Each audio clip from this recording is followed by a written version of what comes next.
La situation de l'agriculture dans les années 60 n'était pas brillante.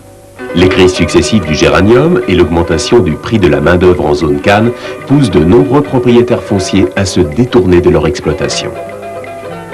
Pas mal de propriétés étaient à vendre et aucun organisme de crédit n'aurait prêté de l'argent à des gens qui n'avaient aucune surface financière pour emprunter, qui ne savaient même pas ce que c'était qu'une banque.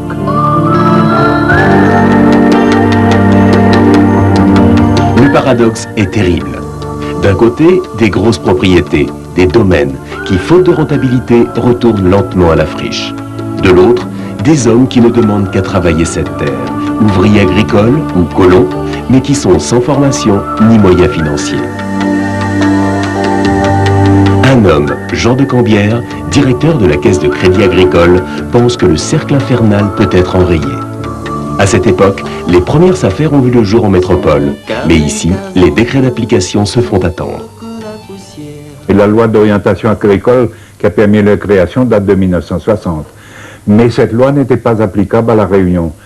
Et de Cambière a envoyé la nécessité, et c'est lui qui a fait des pieds et des mains pour que cette loi soit appliquée à La Réunion, et ce qui a permis la création de la SAFER. Non, mais la pas fini, agrément tranquille, la gagne la pipi, mais la fièvre a paumé avec la la SAFER pile. Réunion voit le jour en septembre 1965. Son premier président est Clérensac Boyer de la Giraudet. Il faut préciser que la SAFER a installé... Jean de Cambière confie la direction de la nouvelle structure à Georges Favaret. À La Réunion, la SAFER interviendra à deux niveaux. Le Premièrement... rythme des achats et des rétrocessions est spectaculaire. Dès les 5 premières années, près de 10 000 hectares seront achetés par la SAFER. Monsieur Jeannette était colon à Sainte-Rose. En 1967, il devient attributaire d'un lot de 5 hectares. Il vit ce changement de statut comme une véritable chance. Il y avait toujours le propriétaire des yaourts, tout cela, et puis il y avait des difficultés aussi pour question de l'engrais, pour tout ça, il fallait partir voir le propriétaire, c'était lui qui commandait l'engrais, il fallait partir chercher, mettre souvent des fois avec lui. Et puis c'est pas, moi de toute façon, on n'était pas organisé maintenant, et quand étant un propriétaire, attributaire de sa affaire, il n'était pas pareil, il travaille, ça va faire commander l'engrais eux-mêmes, il fait tout nous-mêmes, ah oui. Mais ces nouveaux agriculteurs cumulent les handicaps. Niveau de formation très faible et mauvaise maîtrise des techniques agricoles. Pour éviter qu'ils soient livrés à eux-mêmes et vivent un échec, un système d'encadrement rapproché est mis en place. Il faut reconnaître que dans le temps, on avait très peu d'agriculteurs à suivre et ils avaient besoin vraiment d'un encadrement très rapproché. Hein. Et quel type de conseils alors? C'était des conseils très techniques hein, sur le système d'exploitation. Hein.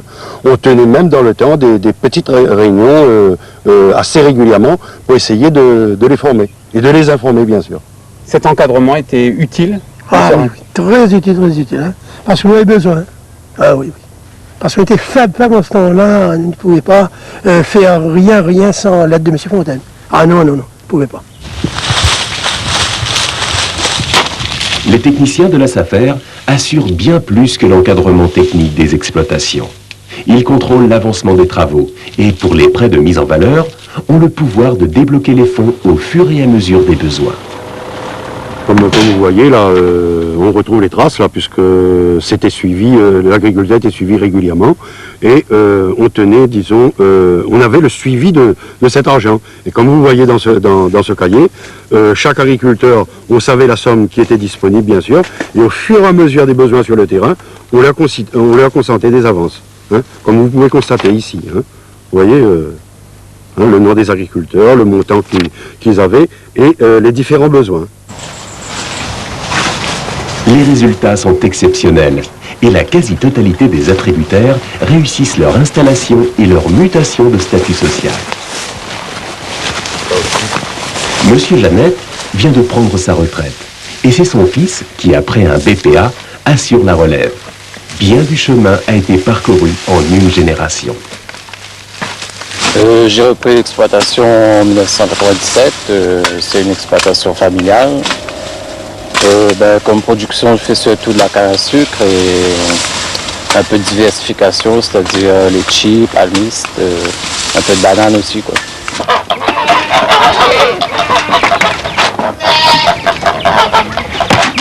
L'installation de ces agriculteurs s'accompagnait dès que le besoin s'en faisait sentir de la création de lotissements habitat. Il s'agissait de préserver l'espace agricole tout en permettant aux attributaires de construire.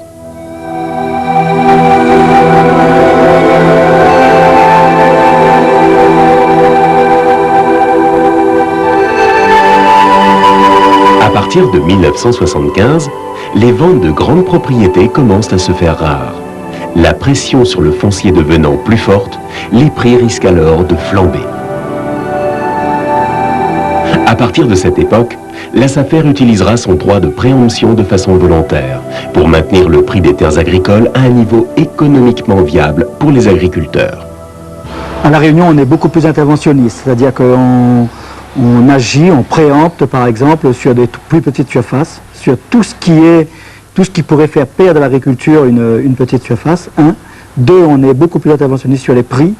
C'est-à-dire que tout ce qui dépasse, on va dire, un prix qui serait dangereux pour une activité agricole par la suite, là ça fait de manière très volontaire et très unanime, intervient en révision de prix, donc à la baisse des prix, pour garder une valeur agricole à la terre. Lors des achats, le parcellaire est toujours morcelé et éparpillé, inapte à toute agriculture rationnelle. Ici, par exemple, sur le lotissement du Gol, le plus gros des colons possédait 3,5 hectares en 17 parcelles disséminées sur 12 km. Après la rétrocession, il est devenu propriétaire d'une parcelle de 6 hectares d'un seul tenant. À chaque achat de propriété, une mini-réforme foncière s'opère, doublée d'un aménagement cohérent de la zone. Dans le cadre de cet aménagement, tout ce qui n'est pas agricole, zone forestière, a été rétrocédé aux collectivités. Les colons qui habitaient sur des espaces ont été isolés et se sont vus rétrocéder des lots de transfert. Vous avez tous ces espaces, en général le long de voiries. D'autre part, vous avez un lotissement habitat qui a été réalisé. Autour de ce lotissement habitat, des jardins familiaux qui ont été attribués à des colons âgés qui n'ont pas été bénéficiaires de l'eau, qui n'ont pas voulu de l'eau agricole.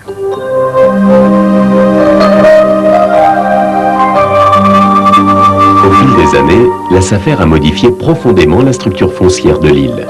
Elle a fait naître aussi une nouvelle classe d'agriculteurs. Des hommes qui vont lentement s'imposer, tant au niveau technique qu'au niveau des organismes professionnels. De colons, on a évolué vers un paysanat agricole. Et d'ailleurs, on le ressent maintenant à tous les niveaux.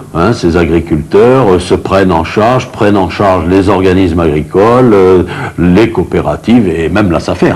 C'est un exemple frappant. Indéniablement, en 20 ans, nous avons pas seulement fait une révolution sur le foncier, mais aussi une révolution sur les hommes. Et en partant de l'existence, c'est-à-dire en partant des hommes qui travaillaient la terre et qui étaient candidats à les travailler toujours, ensuite en installant les enfants qui avaient fait des efforts de formation, nous avons aujourd'hui, je pense, créé une paysannerie à La Réunion qui revendique aujourd'hui justement plus de responsabilité, plus de participation dans leur métier et dans leur avenir.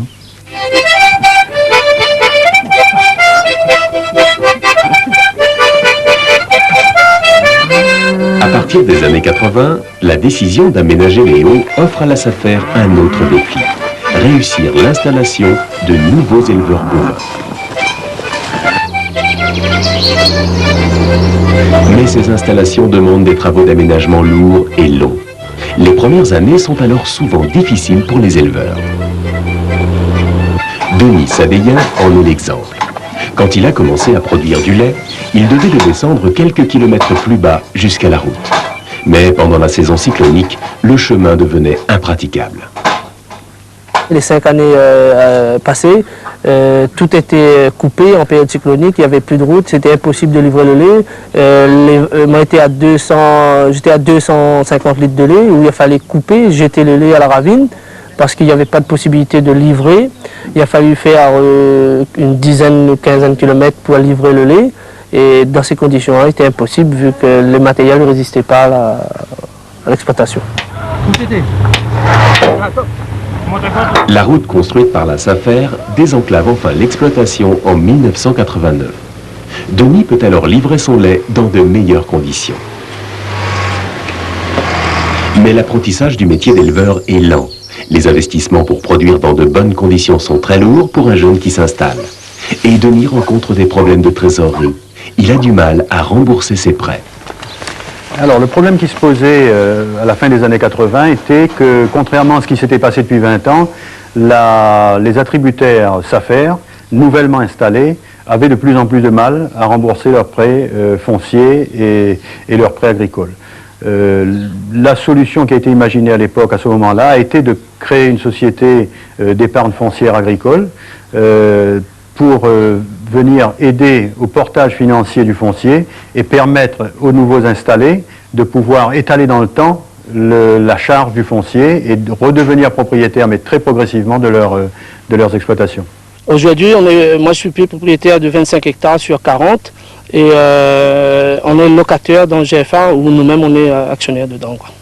Ça vous a donné un ballon d'oxygène? Oui, ça me permet de quand même de vendre les 25 hectares de 309 000 francs, ce qui m'a permis d'injecter ces 309 000 francs dans l'exploitation.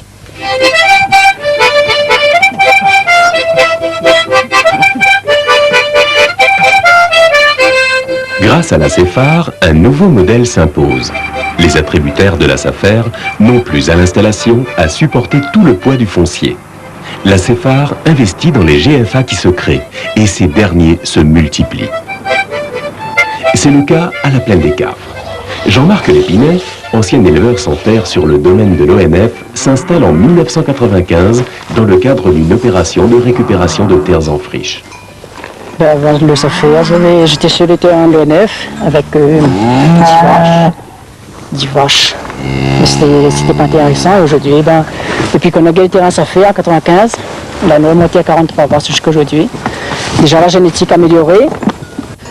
Et aujourd'hui, on peut vivre de notre élevage, quoi. Sur ce lotissement de Boiscourt, une dizaine d'éleveurs ont bénéficié chacun d'un lot d'une quarantaine d'hectares. Certains comme fermiers d'un GFA, d'autres ont signé un bail amphithéotique. C'est le cas de Jean-François. L'application de la loi sur les terres incultes incite les propriétaires à louer à des agriculteurs. J'ai commencé avec 3 vaches et mon projet c'était faire des vaches laitières. Et comme il n'y avait pas de chemin, il n'y avait pas de l'eau, il n'y avait pas d'accès, d'électricité, j'ai lancé un projet de vache à viande. Mais maintenant, avec tous les accès qu'on a, l'eau, l'électricité, là je vais lancer un projet de vaches laitières pour 28 places, 28 vaches laitières.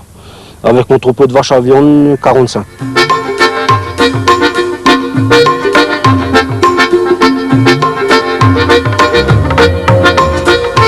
Pour aménager ce lotissement de Boiscourt, il a fallu défricher 250 hectares, construire une route bétonnée et des retenues collinaires, étendre le réseau d'eau potable ainsi que le réseau électrique. Mais la SAFER a aussi permis aux éleveurs de planter 7 km de haies brise-vent. Une dizaine d'essences ont été choisies, comme le tamarin, le platane, l'acacia ou le troène. Déjà ici, c'est plate, c'est quand même assez plate et il y a beaucoup de vent pour protéger les animaux, période pour l'hiver déjà et même en été quand il y a beaucoup de soleil, ils peuvent se protéger derrière. Depuis l'application de la loi sur les terres incultes, 4000 hectares, essentiellement dans les hauts, ont pu être mis en valeur. Sur la commune de Trois-Bassins, le phénomène a été particulièrement important. Presque tout le territoire, de 500 mètres à 1400 mètres d'altitude, toute cette bande de territoire là, qui constitue les trois quarts de la surface de Trois-Bassins, a été réorganisée par la SAFER.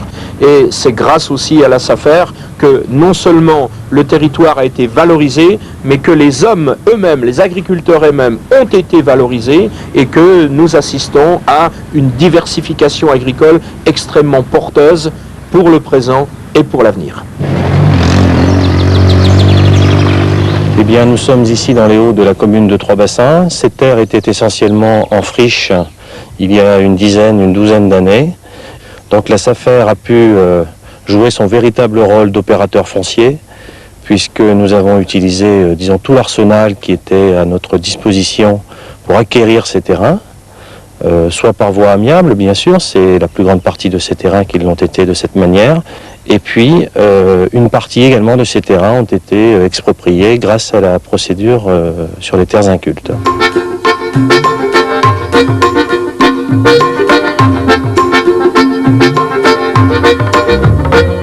Le basculement de l'eau modifie le paysage agricole de l'Ouest. Un chantier considérable débute pour la SAFER. Épierrer, ouvrir des chemins, construire les aménagements indispensables aux exploitations. À terme, 6000 hectares seront concernés. Des terres aujourd'hui souvent en friche. Bon, c'est impressionnant. Aujourd'hui, on voit de la canne, on voit que c'est planté, mais c'est vrai que la première fois où j'ai mis le pied chez l'exploitation, je me disais que ce n'était pas possible de planter quelque chose ici. Hein.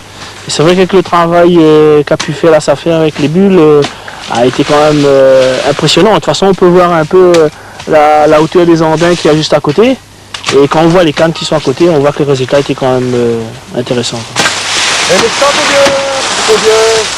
Jacques Cubelier s'est installé en 1999 à Piton-l'Hermitage. Attributaire d'une parcelle de 6 hectares, il a fait le choix du maraîchage en complément de la canne. Tout, chez lui, est sous irrigation goutte à goutte. Alors, dans un premier temps, donc, je vais rentrer le programme dans le boîtier. Le programme est rentré, le numéro de la vanne est inscrit, donc je transfère le programme dans le boîtier. C'est transféré, donc maintenant l'irrigation est prête. Sur toute l'exploitation, je travaille en fait irrigation. Donc là, je peux gérer et amener l'engrais comme il faut, à petite dose comme il faut pour la plante. Quoi. Donc c'est ce qu'il y a de mieux. Quoi. Il y a des tomates, c'est quand même une variété valable. Hein, quand on voit Ces équipements représentent des investissements très lourds. Pour ce jeune agriculteur, la solution d'être fermier du GFA pendant les premières années est une bonne opportunité. C'est une situation intéressante parce qu'en fait ça limite l'investissement, enfin les emprunts quoi, hein, donc c'est beaucoup plus souple, beaucoup plus facile et bon comme nous on est membre à part entière du GFA donc en fait on peut ça offre une plus grande maîtrise quoi.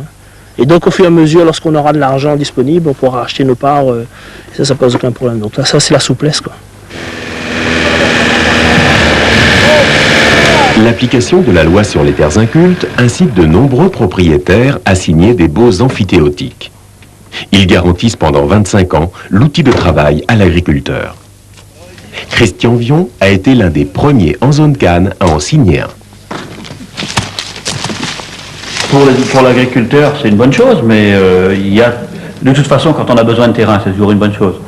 Maintenant, il y a le point d'interrogation au final, dans les dernières années, pour savoir comment on va terminer sa carrière si on arrive avant l'âge de la retraite en fin de bail. Et aussi, si on a des enfants qui veulent récupérer les terrains, on se demande comment on pourra faire.